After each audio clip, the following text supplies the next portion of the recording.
we look at the daily chart here, upper left-hand corner, this is the NASDAQ. Okay, and you can see that we had this volume imbalance here, and I'm going to count you to go back and listen to August 13th, 2024's live stream. At the end of that live stream, I covered, when we were down here, I said that we were going to go up buy side here. We had a small portion of this SIBI still. We have this bearish order block,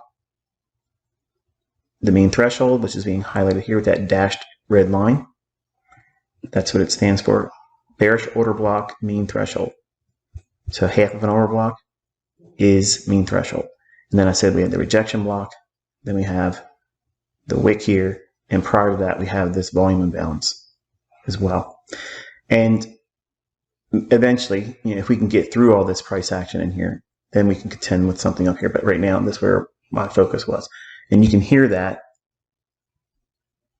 in August 13th, 2024's live stream towards the end of the recording. So I gave you all the pertinent higher time frame daily PD arrays to look for when we were down here. We were looking for higher prices. We did not look for lower prices. We've been maintaining expectations moving higher. So I want you to take a look at how the low of this candle, which is the SIBI high of July 23rd, 2024 here. And then because we have a volume imbalance, you want to have both reference points there. But because we have to work, when price was down here, we have to work one level at a time. So this is a level we have to be aware of. Then the next one is the mean threshold of the bearish order block.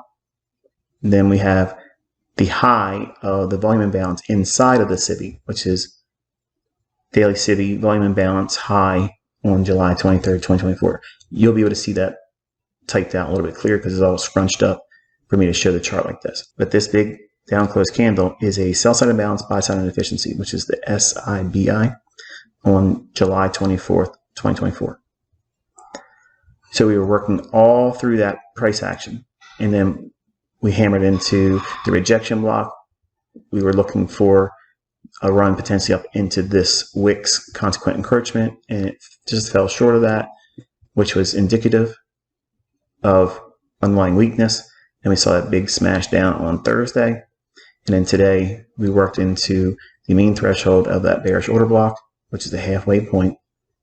And we were looking for indications that we might want to reject that. Now on Friday, we had Fed Chair Powell speaking at 10 o'clock. So have that in mind. So everything that I just mentioned here, all the salient points, what levels, and all that, you want to have those annotations typed out about what was useful on each day, how it traded to it, what was the highest high and lowest low, and how it worked with these levels that we outlined in advance on the 13th of August. And obviously last week we did a clinic on how to use this information intraday real time. All right, so zooming in a little bit. Okay, Caleb, you're going to do the same thing whenever there's an area of concern or where you're focusing your attention. You want to have a chart that shows the general proximity where those things are, meaning the volume imbalance. And volume imbalance, again, for the folks that don't know what that is, it's any candle that has a body that doesn't touch or overlap the previous candle. So you're looking at two candles that would be side by side. If there's ever a separation between their bodies, but they don't connect at all or overlap, the difference between the previous candle's body, open or close, same thing here. There is no special distinction whether the candle's up or down. You're just focusing on the separation between the two candles initially, okay? So that is a volume imbalance. The wick may travel and it may open up above the previous candle's low. That does not negate this being a volume imbalance. Volume imbalance is the bodies have to touch minimum. If there's one tick difference, that's still a volume imbalance. Okay, so you want to be aware of that. So let's continue on.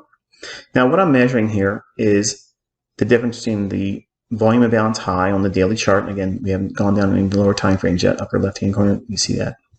So the high of the volume imbalance, which is that candle's close and this candle's opening.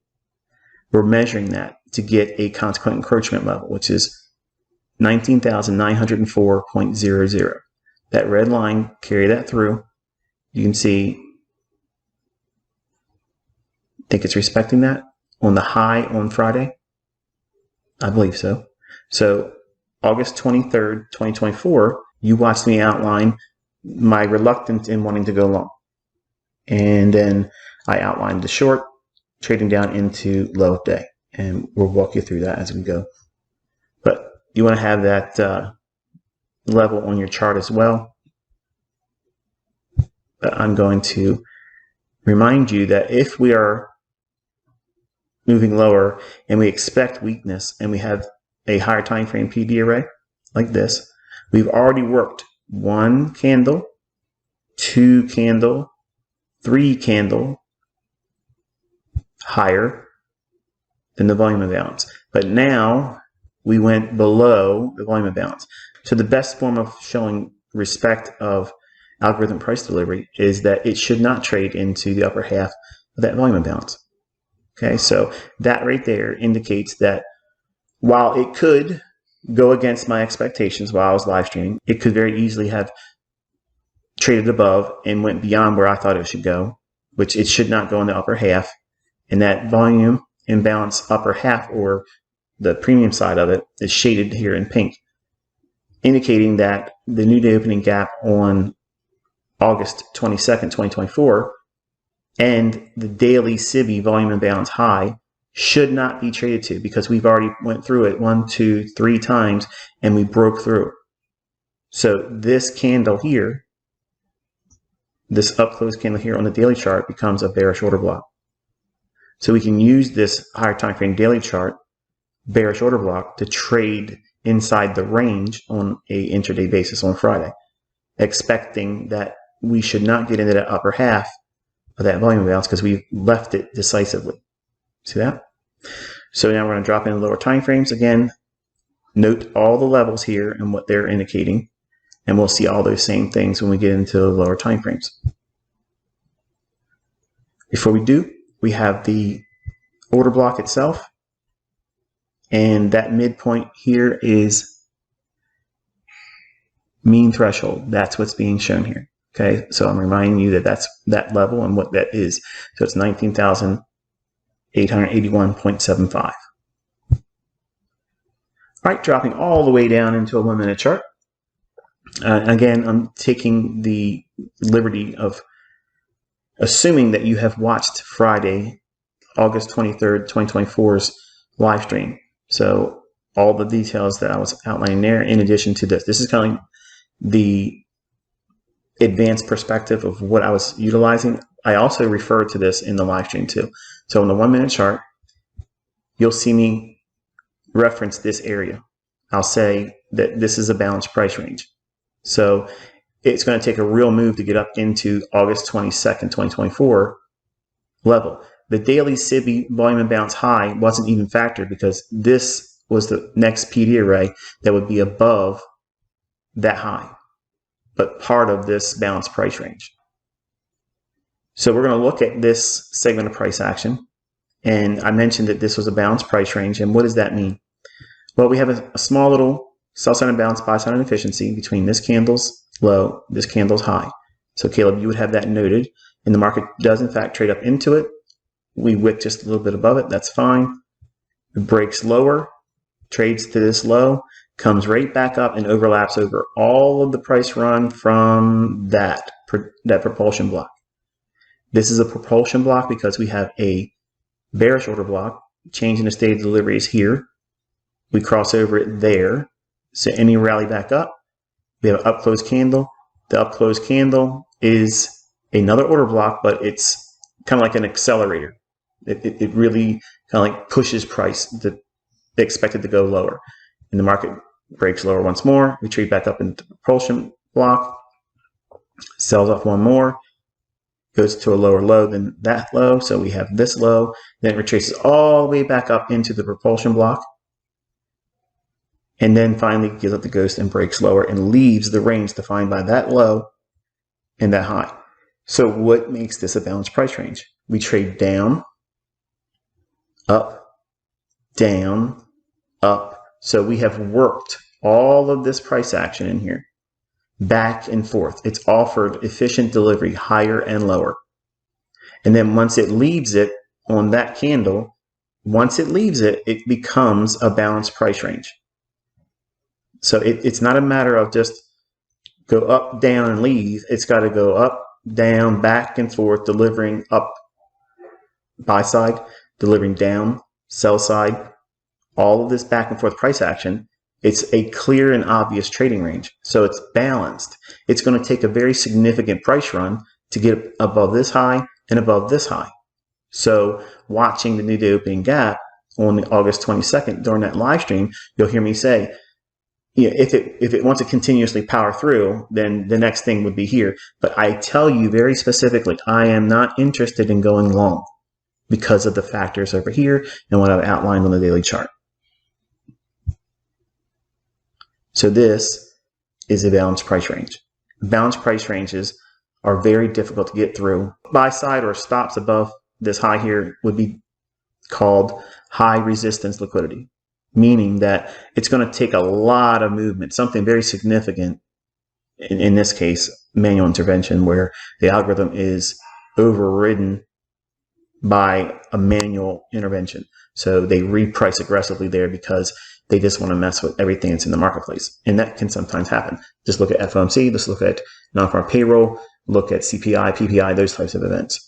You always want to trade after those news drivers because you don't know what they're going to do at the time of delivery at those high impact or medium impact news drivers.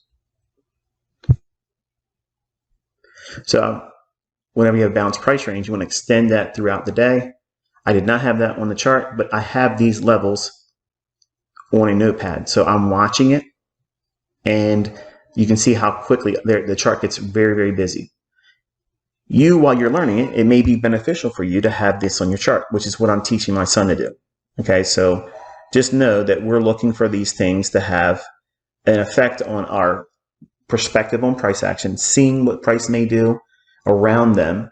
Not that you should expect to know what to do with them right now, Caleb. What you're doing is you're collecting information, so that way you'll start having a journal of price action. You can go back and look, and the things you're going to learn by going forward with me teaching you, you'll be able to go back and see that these setups were there too. But it's not important for you to see them right now. But you do have to have the mechanics of seeing what price action looks like, what is balanced, what's inefficient. Inefficient is this run here. Okay, so it leaves it energetically below that low. That is displacement. It's leaving aggressively. So if it comes back up to the low of this area here, up into this candlestick here, that means we have what? We have a return back to a balanced price range, and it should have really hard, the difficult time, if you will, to get through it, to get to this PD array. So this is kind of like guarded by the algorithm. It's not likely to see it, trade to it. But if it does, it's indicative of, okay, then there's something else at play. There's manual intervention. I won't chase it going long. I'll just cut the interest in the day and be done. All right, so with that information, we're going to drag it out to the 9:30 opening bell, which is right here on that candle. And that shaded area here is the top of that level right here. That's the high and the low, that shaded area. That is that balanced price range on the 1 minute chart. Again, if you're just looking at this lecture here and looking at how it's annotated and not watching that live stream, it's going to be completely alien to you. You will not be able to pick up the subtle nuances that's being shown here. It'll go right over your head. So it's a combination of watching this and going back and watching that live stream again, Caleb, from Friday, August 23rd, 2024.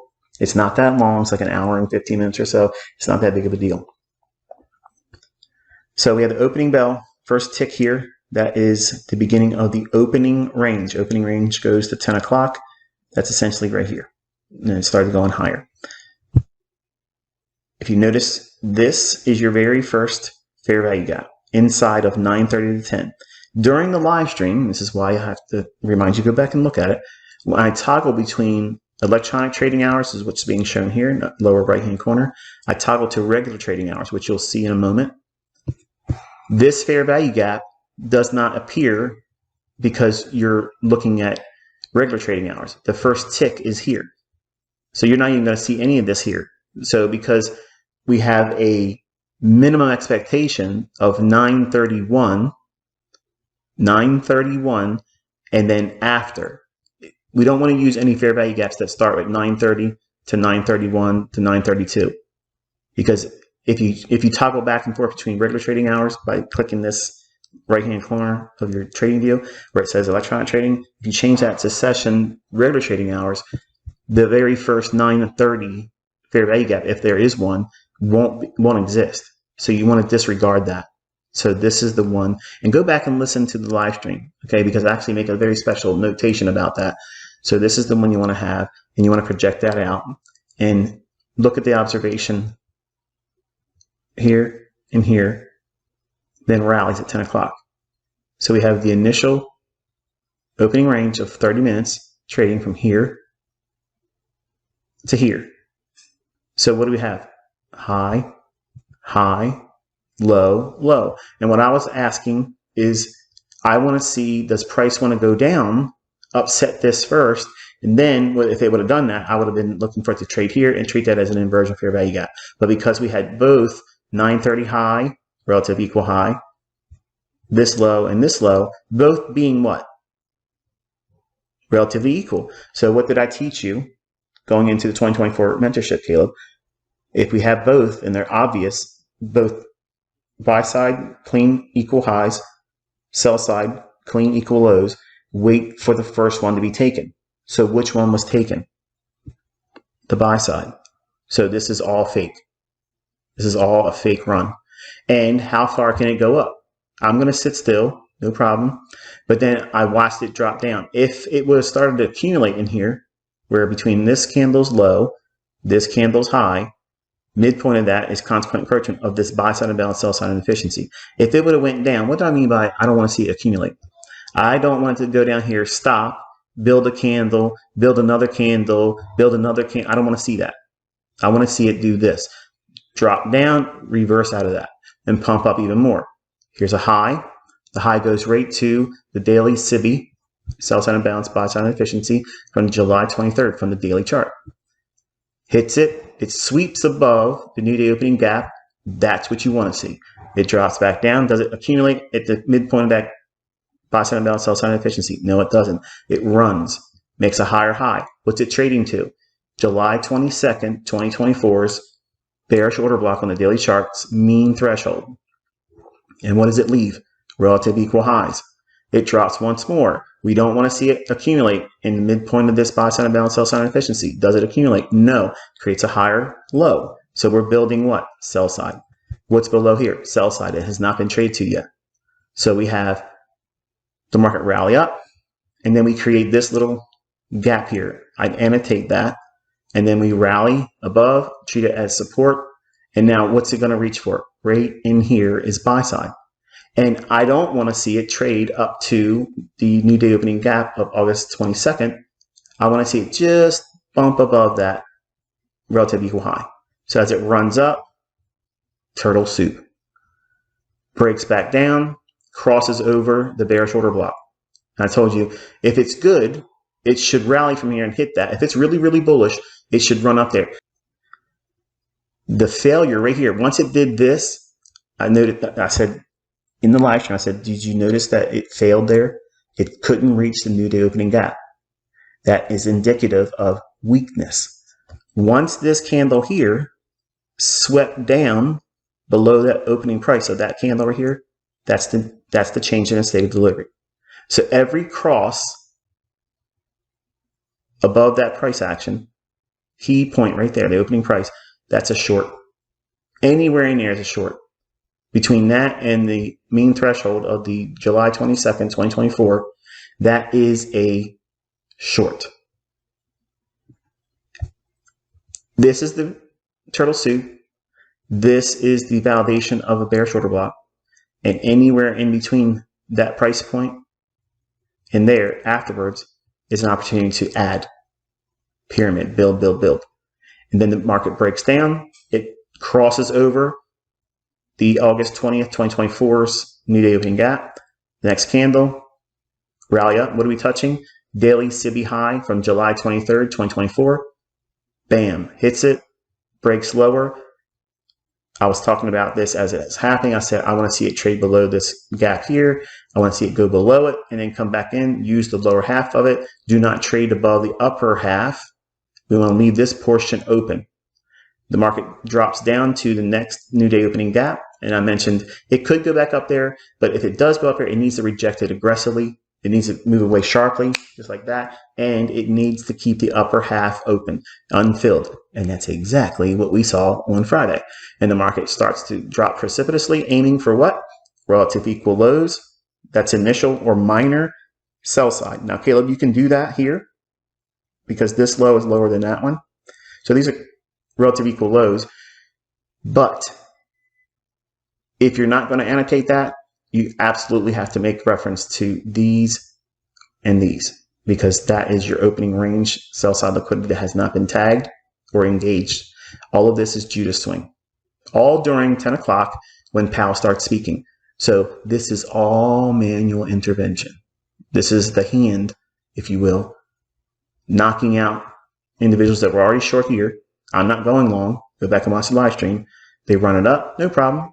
I said, if it keeps going up, it's going to go without me. Listen to what I say in the live stream. There's very little dialogue in Friday's August 23rd's live stream. It's very, very, very focused because behind the scenes I'm trading. And I'm also tired.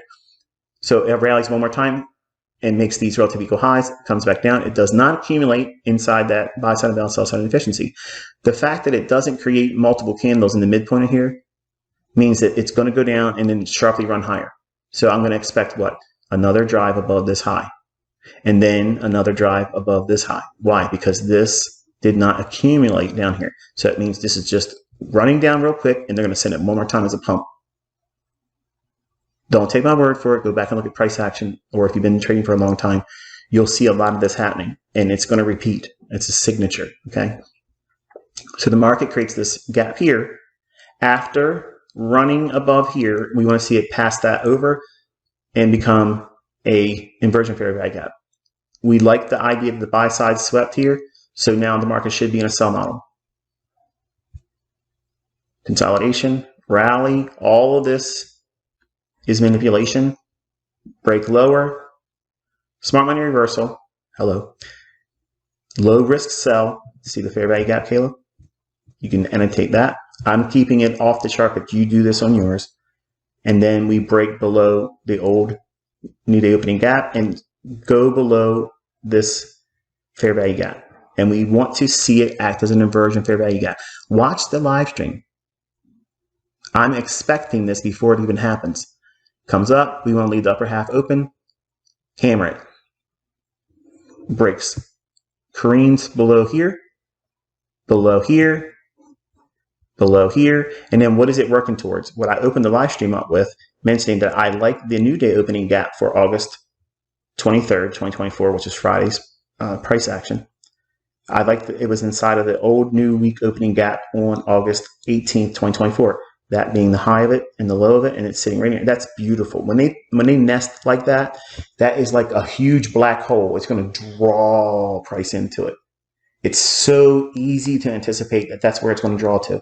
And what you want to see is them pumping it right at the opening. All of this kind of stuff. It's so easy. It's so easy.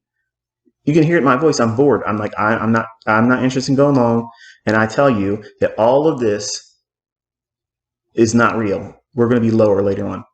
And then there you go. I gave you this reaction here before it even formed, like a time traveler, right?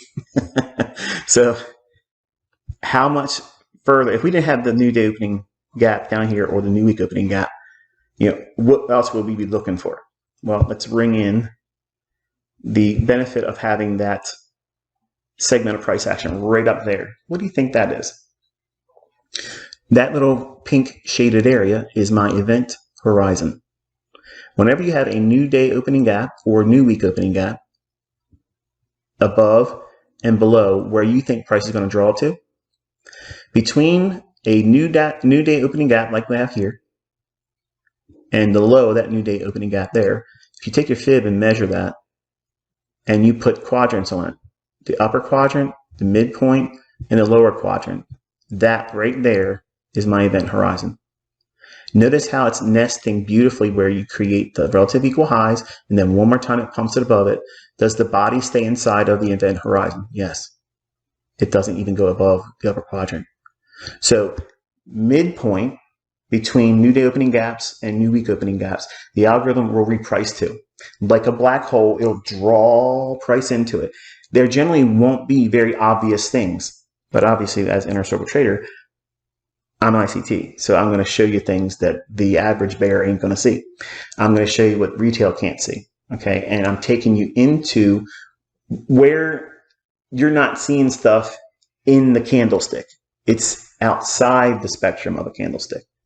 It's in price action, yes, but you're not looking at it in a way where the candlestick's going to make very obvious, oh, pay attention here. So these are basically dark pools, okay, or gray pools is what I like to use a reference to.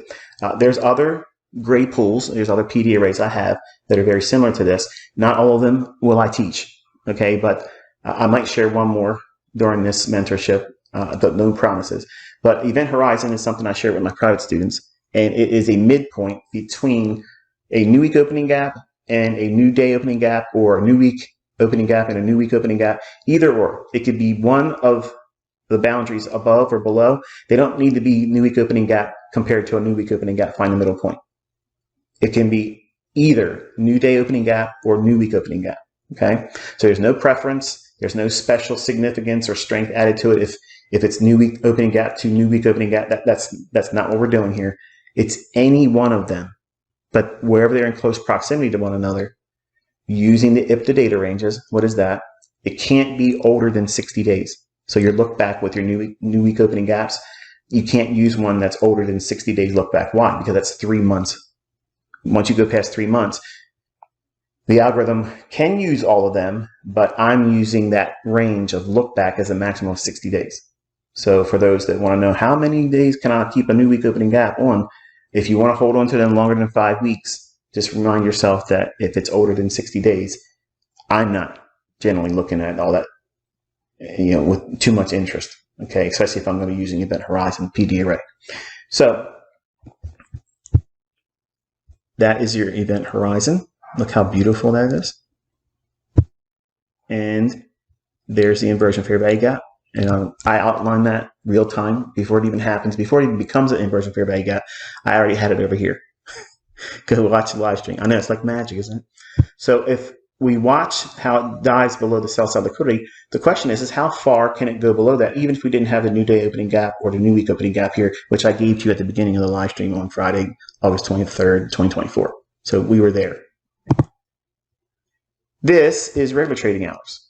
So Caleb, you absolutely want to be toggling this and capturing the price action and annotating your chart showing this. So we have this gap between the high here, or not the high, but the opening tick of this down close candle. So that's the first tick, or at 9:30 it starts trading. And where we stop trading, regular trading session hours, at 4:15 p.m. Eastern Standard Time. That's what this is indicating. So this is your opening range gap, and midpoint is consequent encroachment. I taught you in this mentorship this year that 70% of the time, the midpoint or consequent encroachment of that gap that forms between the difference of previous 4:14 p.m. Eastern Standard Time, or regular trading hours close, and where we open at 9:30 the next trading day, that is the opening range. If it opens higher, that is an opening range gap that is a premium. In other words, we opened up in a premium. If it opens lower than where we settled the previous day, that is a discount opening range gap. Okay, so it's a lower gap opening. You want to measure that as soon as you get the first tick, highlight that, and then drop your quadrants on it. But main thing is you want to get that midpoint because you're anticipating that. So that's what I was watching for. I was erring on the side of I want to see it drop down below here because it would be that run to consequent encroachment of the opening range gap. But I'm not interested in taking anything here unless it gets to our premium levels up here. The market drops down here to that point. So this is the undelivered portion of the opening range gap. So in other words, from the previous day's settlement price at 4:14 p.m. Eastern Standard Time to the low of that candle right there, this is the portion that is undelivered yet. It is not completely closed in the gap yet. So we want to have this information and project it forward. So we're going to do that now and move the chart over. So this is what it looks like, getting more data. And you can see we drop down into it later on during the lunch hour. So that undelivered portion gets delivered here. Look at the bodies respecting the new week opening gap of August 18th, 2024. Isn't that beautiful? We get this little errant price action here, but the bodies are telling you the narrative. It's telling you the storyline behind it. This is algorithmic. The market runs above. After it does this, this candle goes above. This candle's open. So that's the change in its day of delivery on that candle right there. We trade back down, rally, smooth highs, inefficiency, trade above it, and starts moving back into a premium level and buy side here. I want you to think about what I taught you so far, and I mentioned this in Twitter Spaces in 2023. So when I used to be on Twitter, I'm not on Twitter anymore. I used to do audio commentary, and I would talk about things that I wanted to talk about, topical studies, or just a rant on Saturdays. I used to call them Saturday Shotgun, or Shotgun Saturdays rather. And it was basically my way of just encouraging people, cheerleading, ranting, and also hiding levels and things that are in my repertoire as a trader, and how to internalize price action with them. And I dropped, obviously, the new day opening gap, the new week opening gap first, like that. And I mentioned Event Horizon in passing there, and I talked about inversion fair value gaps. So while every fair value gap should not be looked upon as a potential inversion fair value gap, because it's a fair value gap now, doesn't mean it's going to be used as one. But first presentation, fair value gap here that forms minimum 931. So you can't use 930's candle when factoring the imbalance candle. The imbalance candle cannot form before 931. So 931, why is that? Because if you toggle electronic trading hours to regular trading hours, your 930 candle won't be there. So it has to agree in both electronic trading hours and regular trading hours, or it's not a real fair value gap. So if it's going to be first presentation, the candle that creates the imbalance is 931. Very earliest one, it can be that, not before, okay? So this is your very first fair value gap. It's first presentation between 9:30 and 10 a.m. Filter is you cannot have it until 9:31. So that is the earliest it can form it. But once you have one, you take that information and you can project it forward. So we can take that information out here right away. You can see during the lunch hour, we worked below it. I was working with Caleb side by side. I told him, I said, it's going to hit this and sell short, and it's going to attack that low and fill in that undelivered portion of the opening range gap. And look at the delivery there. That, my friends, is perfect. So these are types of events that you want to have in your journal. And Caleb, you want to be looking for these types of things. How does that first presented fair value gap between 9:30, well, technically 9:31 to 10 a.m. Eastern time, how does it behave? How is it used later on? Look how it's respecting it here. You think that's random? It goes up, hits it, drops back down, rolls through it, overlaps it here, and then right there at noon, going into the lunch hours, it's going to sell off. Now, obviously, when I say that, people that don't watch my live streams have never seen me outline 1 minute candlesticks and give you the entire narrative of the day, where it's going to draw to, create the high of the day and the low of the day. That's what was being shown here, and that's where it was being drawn to, and you knew that at the beginning of the live stream. These levels were here at the beginning of the live stream, and I said, I like this, how it's like that's nested down there. So it's a real good indication it's probably going to draw down into that. And man, did it. Here, then we trace all the way back up into the new day opening gap on August 21st, 2024, then sold off, and then working in that first presentation of fair value gap between 9:31 and 10 o'clock Eastern time, New York time, always New York time, sells off, consolidates, bumps to relative equal highs, then sells off aggressively. The bodies tell you we're done. Start to pull back. We're in your lunch macro. It starts to come back against the resting buy orders that would have been trailed for anyone that's short. So that right there is just a perfect display of what price action did on Friday. Where we thought it was going to go, it delivered perfectly. Over 200 plus handles of price run that was outlined in advance that went against all of the messiness during a Powell speech. Okay. Manual intervention is most likely going to occur when a Fed chairman is speaking. And usually whatever they give you initially, it's wrong. It's fake. It is not jade. It's a mess. And you're going to get hurt chasing after that. Okay. So if we carry that first fair value gap throughout the entirety of the day, I also taught you in a 2024 mentorship that there is a final hour between 3 o'clock and 4 o'clock Eastern time, New York local time, 3:15 to 3:45. That is a macro. Okay. And look what happens here. The market stops right at the bottom of the first presented fair value gap. So first presentation, 9:31 on Friday, August 23rd, 2024. I gave you the logic. I told you what to look for. I mentioned this in a Twitter space in 2023. And then I taught you that it was going to be visible to see this in your charts while teaching the 2024 mentorship here. And you want to carry that fair value gap throughout the entirety of the day. Until when? 3:45. Go back and listen to what I said. And look what it does here. It's almost like this price action is running on an AI, like an algorithm. But that's far-fetched, right?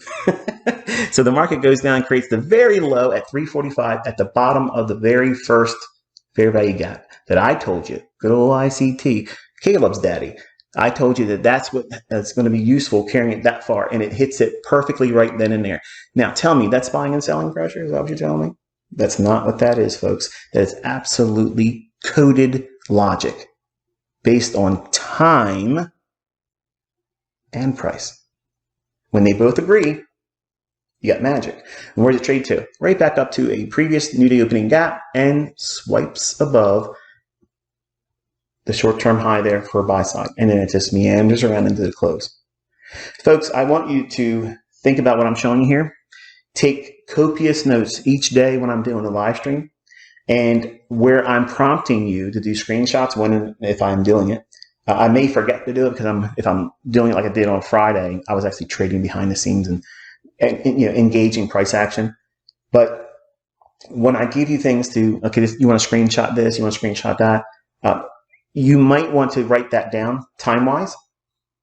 Just look at the time, New York local time, and then go back into your charts after or whenever you can get to your own charts, and then annotate your charts based on that reference point, and then try to get it in your own charts, not mine. If you use mine all the time, I promise you, you won't learn as well. You want to be in there marking your charts up yourself. Fumble around with it, because this is what you're going to be doing when I'm not doing live streaming, right? So Caleb's going to be forced to do the same stuff.